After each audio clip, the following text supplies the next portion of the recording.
Hi guys, so I'm back with another voiceover for this video, and we're going to talk about a new notebook sort of on the market, and it's the Moleskine expanded version. So you've probably seen this all over the internet. It's pretty popular at the minute, and I got the dotted version and I wanted to share it with you because I really love it. So first of all, I am going to share with you a little bit of more of my standard travels notebook with the regular sort of travels notebook inserts, because I'm using it in kind of the same way that I use those inserts, but there are kind of a few differences with the way I'm using this, so I'll go through and explain everything. But for right now, I'm kind of just showing you these are the inserts that I'm using, and I do have another whole video about this, but I am using it kind of in a similar way for art journaling and for ideas and for sketching and things like that, and for a little bit of memory keeping and stuff. Here I just got some stamps from Greece from a package, and then here so I'm actually thinking of using, right now for my daily planner, I'm using the pocket Moleskine, but I'm thinking of using these inserts possibly next year because they're going to give me a little bit more room for each day. And but I mean, this is kind of a daily squared insert, but I'm not using it like that at the moment. I'm just using it as an art journaling kind of insert, and just for notes and things like that. So, but I'm actually really enjoying it. I like the paper quality. I like, the size and everything. I like the fact that when you open it, it's basically kind of a square, and I really like that. So, there's enough room for the day. And here I've just put a little sort of bit of rock or like gemstone from Michael's just on a regular paper clip, and I just have that in there. And then I also have a couple of those in the Moleskine as well. I've made one with like some pearl on it from Michael's and things like that. So I'm just showing you here. This is the kind of thing that I have been doing in these inserts, and it's a similar thing that I will be doing in the Moleskine. But what I want to do with the Moleskine one is really chunk it up. So, for these, like I am doing, watercolor, swatches and things, but the what am I trying to say? The notebooks do not get very thick. I hear a lot of people saying, they have to sort of figure out how to make their notebooks slimmer because they're getting too chunky, but I don't have that problem. I have the opposite problem. How can I actually chunk up my notebook? So what I want to do with this is get it really nice and chunky. And so I'm already having some success with that, which I'm pretty excited about. For me, it's something I have to really think about and concentrate on. But here I'm just showing you, so that is a little palette that I've put in of the travel palette that I have been using, and I haven't kind of finished the second part of that video to do the swatches and everything, but I'm just showing you the difference in the colour paper here. So you can see the Moleskine paper is cream, so that's something to consider as well, depending on that. But here I'm just showing you one of the ways you can use, these. And I've put in a letter. Dear friend, today I went on a journey of incredible proportion. I cannot think to write it all now, as it has exhausted me most profusely. But I am adamant that when I can, the very moment, dear friend, I will share all in its beautiful entirety. Let's just say there were blossom-lined streets and glittering airport runways. I do hope this letter finds you well, most precious thoughts. So that's just one kind of way you can use the journal, And then here I have just put in kind of a list of things that, I can put in here. Tucking words for safekeeping, making inspiration boards, colour swatching, crochet samples, pressed flowers, things like that. And then I have another list Here, this notebook is a treasure chest, a keeping place for important ideas, a storage facility for buttercups, pressing flowers. This notebook is dependable, an anchor, filled with my hopes. This notebook is a wish, a song. This notebook is lovely. This notebook is a creative opportunity. This notebook is my friend. A book is like a friend carried in the pocket. This notebook is preserved thoughts, inspiring, a green tree, and I love that quote, keep a green tree in your heart and perhaps a singing bird will come. This notebook is a quiet moment on busy days, a place of contemplation, and this notebook is cherished. And then for the next page, I've just kind of put in some scraps of paper that I really love that I just wanted to keep. And then on this page, I've actually created a little buckle system. So I wanted to just try some different things. So as you kind of saw before, I'd scrunched up a page, and we'll talk about that later, and I think I show it again. But here I wanted to just create kind of a pocket page, and I just used some, patterned paper, some of that patterned paper, and created really, really simple strips of paper and folded those over to create the kind of loops to hold the buckles. And then I have like a little pocket page there. And I thought these would actually work really nicely as well. Sarah's Journals just did a really nice tutorial on like vellum envelopes that you can put in travelers notebooks. And I thought this would work as a closure for those really well. And you could watercolor some. You can look up old photos and sort of make some more complex shapes, but I just did like a simple shape and let the paper be sort of the complex pattern of that. And then the next page I kind of just did a sketch there, and that's one of the ways that I end up using the notebooks, and I really love to do that. Like here's sort of a French wall panel, and that doesn't make the paper very bulky, so that's why I really struggle to do that. But here I'm just showing you. So remember on Little Women they had the Pickwick papers. We used to make newspapers, family newspapers. It was called the Family Times. We'd put our last name in there, and I would just either write in like achievements or something that happened that week, and I would put photos or drawings and leave slots for everyone that they could, they could add something as well if they wanted to, and I would put them on like A3 size, just an A3 size pad, and we would sort of make those. And they were really fun. Everyone used to really enjoy them. So that's a nice thing to do if you have kids or, you want to do that as well. And then here I've actually used the paper again. So I've just tried to think of different ways to use the paper in the journal. And I have created one of those long envelope, the clasp envelopes where you kind of have the little round, with a little bit of string that sort of goes around the things. I wanted to create that, but I'm thinking that because it's at the back there, I don't want to add those yet because I don't want, I don't want to draw on bumpy. I don't want to do that yet at the back of the book. But here I am thinking of doing a video on journal prompts. Just if you're having trouble sort of coming up with ideas of what to journal or how to journal, I just thought that might be something interesting. So I have that at the back there, and then you can see at the back there you also get the expandable pocket. So I think back to this, I'm just going to kind of show you here how I made that. So I just tore actually the top and the bottom of 2 pages, and I cut them into shapes where you'll see kind of the shapes here. But if you do want me to do a more in-depth sort of tutorial on anything that you see in the video, let me know, because sometimes I'm just not sure, can you kind of get that from the video, or do you want me to talk about that more? So, I'm always happy to, and I really appreciate you letting me know what you would like to see. So I think the next thing that we're going to talk about is how I have kind of decorated the front of the journal, of the, notebook.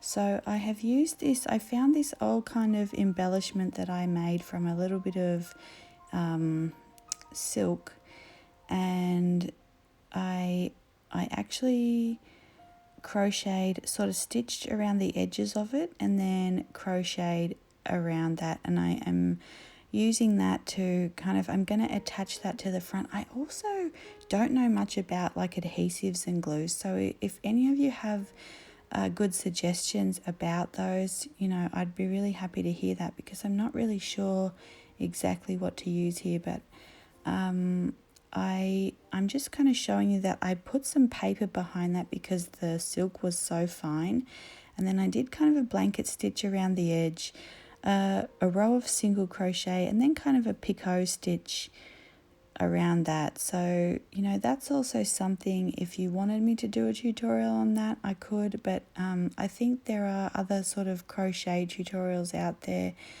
so I'm not really sure. But I'm kind of just showing you now. So I've decorated a little bit more in it, so we're going to do sort of another flip through and talk through this. So you can see here on the left bottom corner there, I've done some stamping, and I will do a video about this soon and kind of what I've found that works.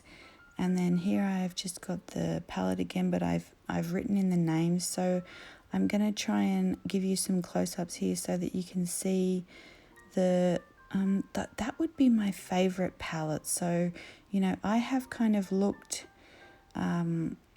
for a few years for paints, and that's kind of they're the ones that I keep coming back to. So here I'm just showing you, that's the crumpled paper, the crumpled page, and I just sort of crumpled it up, and then I just did a couple of my favorite sort of color swatches on there.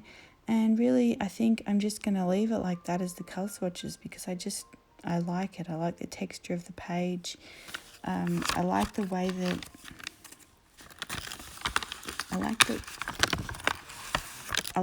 that it sounds. It's kind of like you create a little soundscape on, with the page. So I really like that. And then here I've just kind of decorated that folded page. And here I'm just showing you that you can use it for bullet journaling. You can do some simple swatching on the side.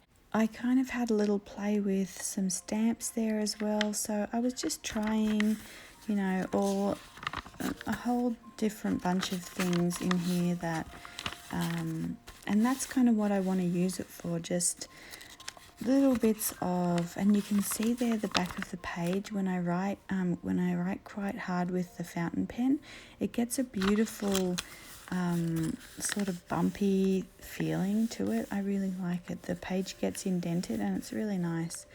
So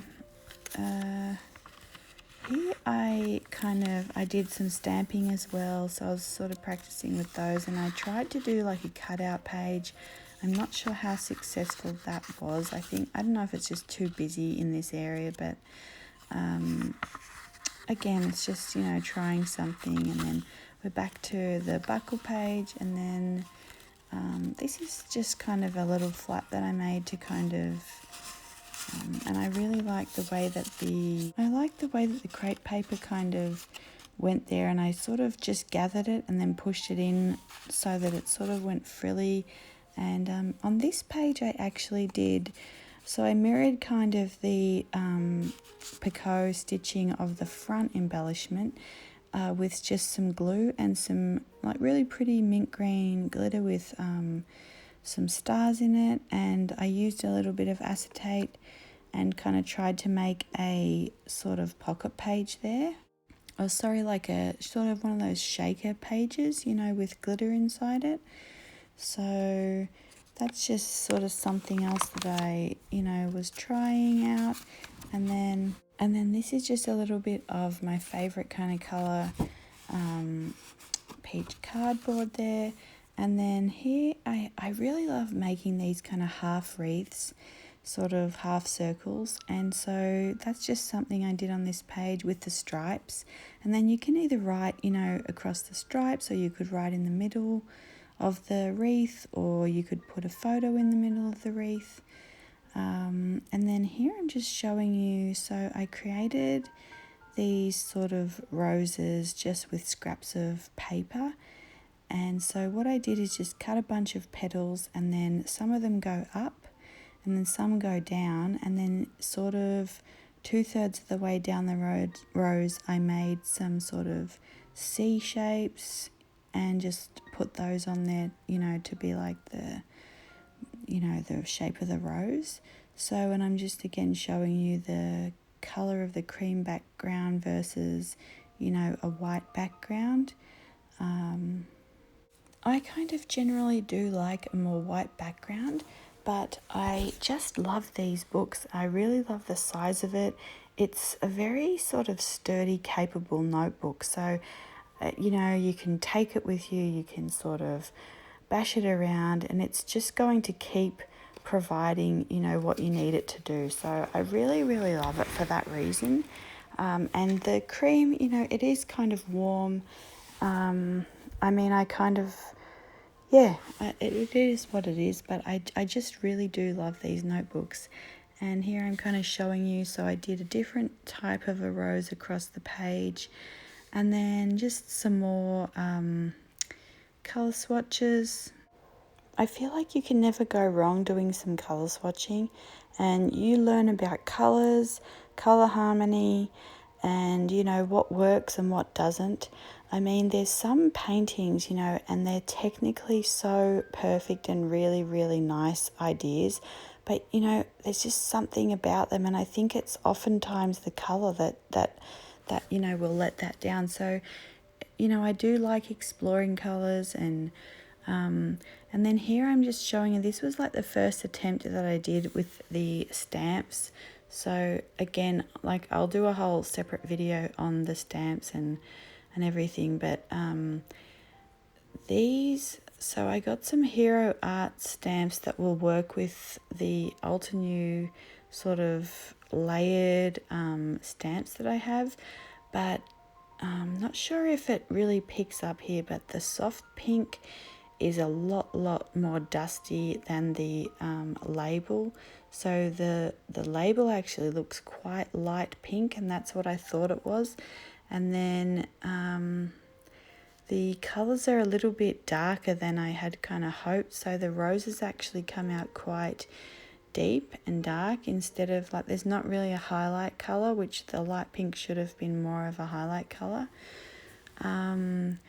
But anyway, I'm just showing you another way that I did a pocket page. So I just tore up the bottom of this page, and I thought that the extra little stamp there, the date stamp, was a bit too busy, so I just covered that with a bit of washi. And again, I haven't even adhered that pocket down on the sides yet, because again, I'm not sure what adhesive to use. And so here are some other stamps, ink pads. So these are the little dewdrop ones. I really, really like these. So they're exactly the colour that you get, that it says on the label that they are. The only thing about them is if you stamp them in quite a thick layer, they can take quite a while to dry. And that is probably the only downside to them. So I prefer, and one thing I love about this paper is that it dries really quickly. So here I'm just showing you, like I've switched back to just my scrolly writing here and just large writing, which is what I really, really love to do.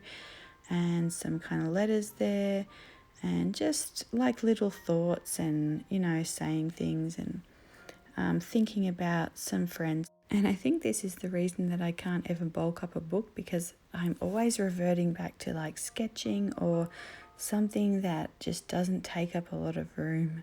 So I love doing the large scrolly writing. So whenever sometimes it's just about practicing the words or practicing writing, in like a composition sort of on a page, things like that. So here I just did some more watercolor swatches and some roses. I'm always about trying to sort of figure out how to paint roses and flowers.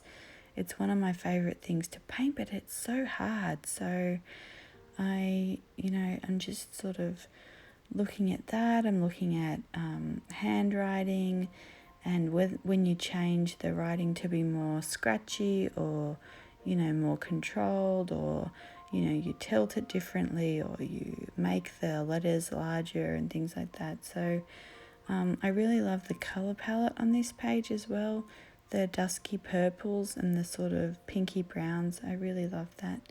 And then here again, I'm just doing some simple sort of roses, swatches, adding a bit of gold, which, if you've seen my other videos, I love to add the gold, the Winsor & Newton gold ink, and tried to sort of do a cup, ring there, but didn't quite work. I should have used my paintbrush, not my dip pen. And yeah, just sort of trying, different things, and just the stripes, the ovals, some little curves, and just pretty colours. So at the end of the day, I just really enjoy, the different colours. And one of the things I love about this as well is, again, so like when you flip through the paper, I'm not sure, I'll try and get this so you can hear it. So you flip through the paper and, it just sounds like paper flipping. But once you have watercolored on it, it becomes like a little soundscape, and I really love that. So that whole thing. But so here I'm just showing you another way that I'm using this. So this is my Moleskine daily planner, and it's a pocket size, so it's really little, and I just use it for a couple of quick things about the day. Maybe something sort of funny like that Aladdin quote. I feel tired and old at the minute, so I just put that in there. I might try sketching something. And so what I sometimes do in this notebook is I will expand on an idea. I will expand, like for example here, so I talked about the magnolias blooming in my daily journal, but then I just wanted to write more about, the daffodils and spring. And so I used this notebook to sort of expand for that day. And you can see there that is not adhered on yet. So that's one way that I like to use this. Or sometimes I might put something in the other journal, just really small and quick. And I'm actually not sort of doing any watercoloring in there. I'm just going to do it in this one. And then I can, expand on those ideas in here. So another thing I'm looking at is just putting like wrappers in. And then I also did a pen test page as well. So I really liked to see this. So this is the 0.05 uni pin fine liner, and it does ghost, but there's no bleed through at all. So that was a nice thing. I think usually I don't use a 0.5 because it's a little bit too dark for me, but I actually usually really like to use the 0.05 and sometimes the 0.01, but that's just what I had near me, so that's what I used at that point. And I was glad to see that it didn't bleed through. So here I'm kind of trying to show you how it is already starting to get chunky, and I'm so happy about it, and how sort of chunky I want it to get. So, and I'll show you some of my other journals from like even, 10, probably more than 10 years ago. And even though I kind of put things in, I glued things in, they just never got chunky.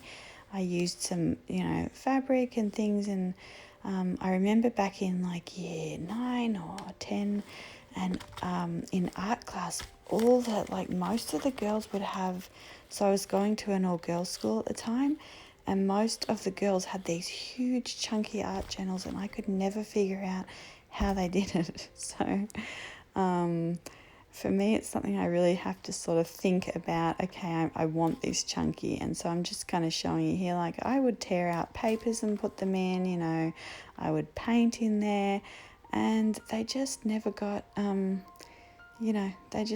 chunky. So I'm not sure, but I am really excited that this is going to be that book. This is going to be the one that, really, really fulfills that.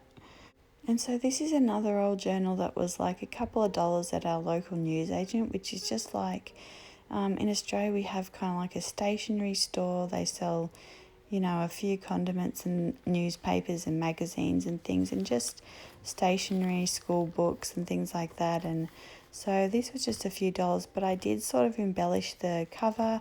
I added ribbons, I added some beads and some lace, and then I think here's another one, was just a couple of dollars. It's just a sketchbook, and again, you know, I added quite a few things in there, but it just didn't chunk up at all.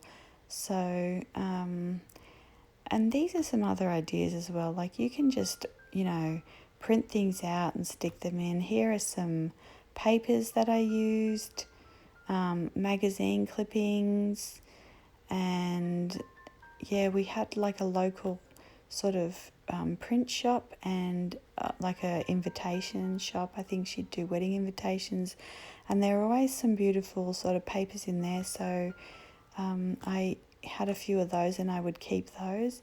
And then here is the kind of what I mean when I was talking about doing the envelope clasp with the string in the moleskin. So that's kind of what I wanted to do, and it doesn't bulk it up too much, but you can see there would be a bump there. But yeah, and so, you know, I would keep cards in these, and then there is a stamp as well. So I have kind of, I mean, you see themes sort of throughout your life, things that you know, yeah, you can see kind of, you know, where they began, the things began somewhere. And I think that was the only stamp I had for a long time. I never sort of really got into stamping back then, but I do think it's kind of always been in the back of my mind. When we were little, Mum had got us like this vintage tin of stamps, and I really loved it. I didn't know how to use them, and we mostly never had ink, but I just loved them. And then, so here I am showing you like another journal, and I think I did this along with some sort of journaling challenge on the internet, like in the blogosphere. So back in the day, so there was like some 30-day challenge or something, and every day there was a new theme, and I was, you know, stitching and making little pockets and sort of gathering fabric. And again, it didn't bulk up, so but I have enjoyed sort of pulling these out and looking through and seeing that, you know, and those words, that the cutout word, that's where I really started. When I was little, Mum would get me these pads of construction paper and scissors, and I would just sit there and cut out letters and words for my school projects and things. I really enjoyed that. So yeah, it's just funny how things sort of are still there, and how they kind of build over different seasons of your life. But I hope you've enjoyed this video. I have had it kind of on the back burner for a couple of weeks now, but I just couldn't get the voiceover done. I've just been so tired since the trip and everything. But please let me know if you want, you know, to see anything in sort of better detail. And also we've got some magnolias blooming at the minute, and I wanted to do a watercolor tutorial with you. And they only bloom for like really a week sort of, until they start going brown, and I just wasn't able to get it done within those days. So I just at least kind of wanted to bring some in and, you know, put them on this video for you. And you know, you can pause the video at any time and kind of you know, paint along with the imagery if you want to. And I will see you guys in the next video.